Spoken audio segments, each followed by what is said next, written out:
Halo, jumpa lagi dengan channel Media Pembelajaran. Kali ini akan kami sampaikan teori dasar musik kelas 7. Tujuan pembelajaran pada hari ini adalah yang pertama, peserta didik dapat menjelaskan pengertian vokal. Yang kedua, peserta didik dapat menyebutkan alat sumber suara. Ketiga, peserta didik dapat menjelaskan pengertian konsonan dalam vokal. Kemudian berikutnya, peserta didik dapat menjelaskan pengucapan vokal A, U, I, E, O dengan benar. Berikutnya akan kita pelajari tentang materi vokal. Yang pertama adalah musik vokal, yang kedua sumber suara, dan yang ketiga adalah nada. Baik, kita mulai pembahasan yang pertama tentang musik vokal. Musik vokal adalah musik yang bersumber dari suara manusia. Bisa dimainkan oleh seorang penyanyi atau sekelompok penyanyi. Jika seorang diri disebut solo. Jika dinyanyikan secara rampak disebut suara bersama atau singen. Jika dinyanyikan bersama dengan harmoni sopran, mezzosoprano, alto, tenor, bariton atau bass disebut paduan suara atau choir atau kur. Jika dua orang dengan dua suara disebut duet, jika tiga orang disebut trio, jika empat orang disebut kuartet. Baik, kita lanjutkan pembahasan tentang vokal dan konsonan. Vokal adalah bunyi huruf-huruf hidup yang terdapat dalam jajaran alfabet, berkisar huruf A, E, I, U, E, O. Konsonan adalah huruf-huruf mati, sisanya 21 huruf dari alfabet tersebut.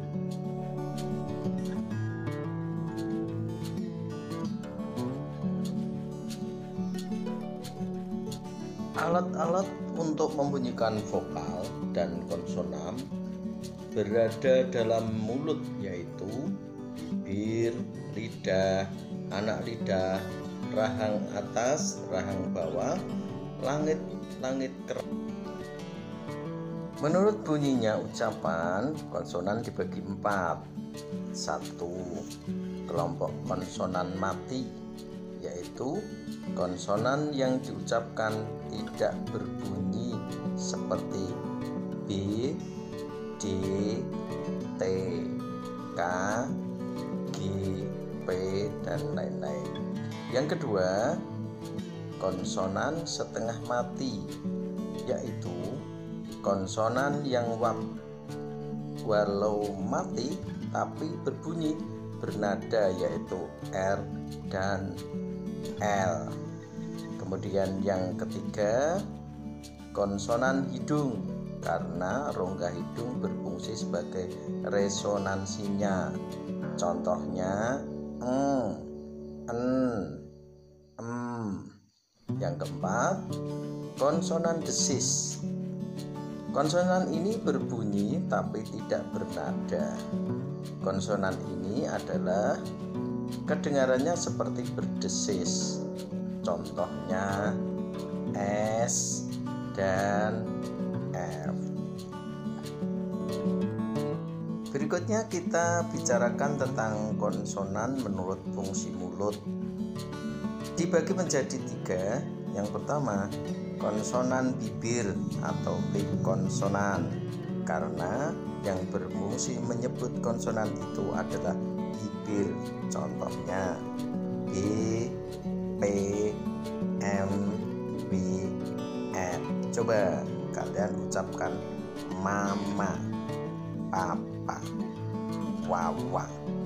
Yang kedua, konsonan lidah atau tongi konsonan. Contoh L, R, D, S, T, C. Coba kalian ucapkan lala, tata, rara, sasa, caca.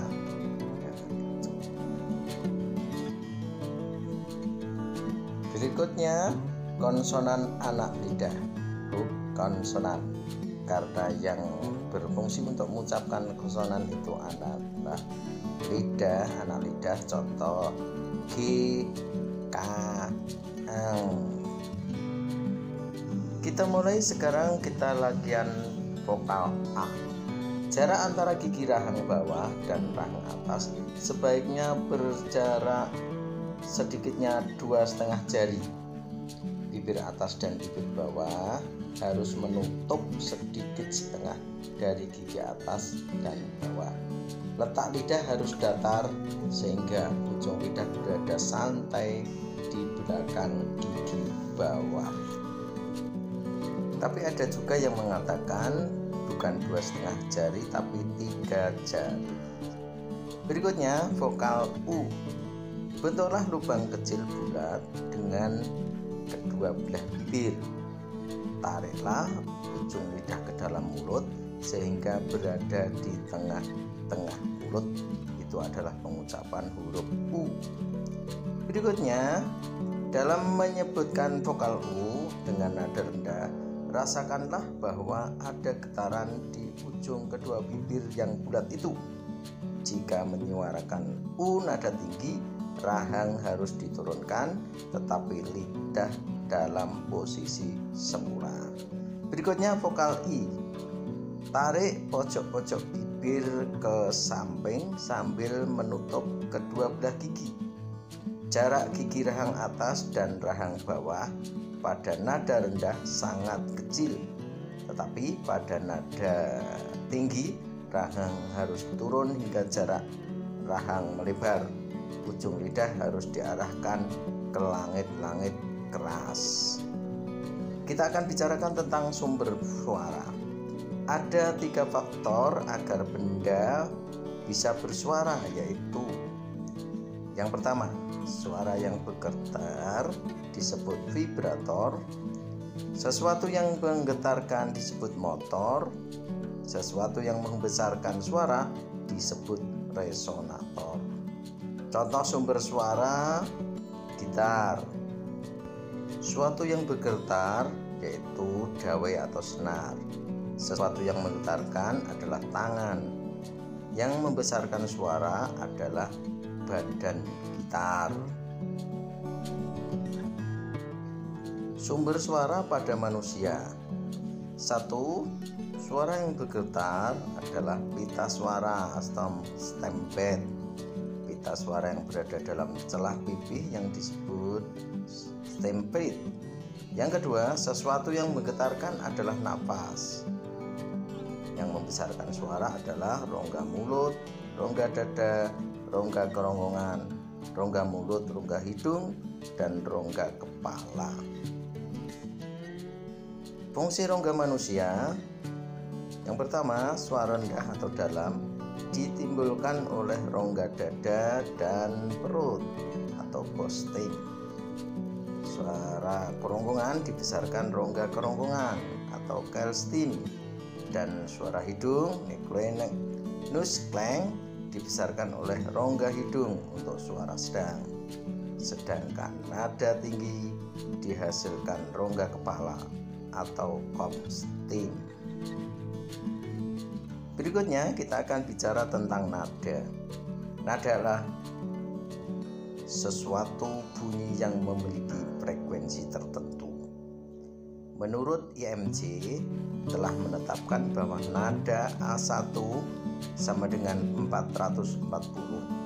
Artinya nada A1 harus bergetar selama 440 dalam 1 detik. Karena yang menemukan Tuan Hertz, maka nada A1 sama dengan 440 Hz itu.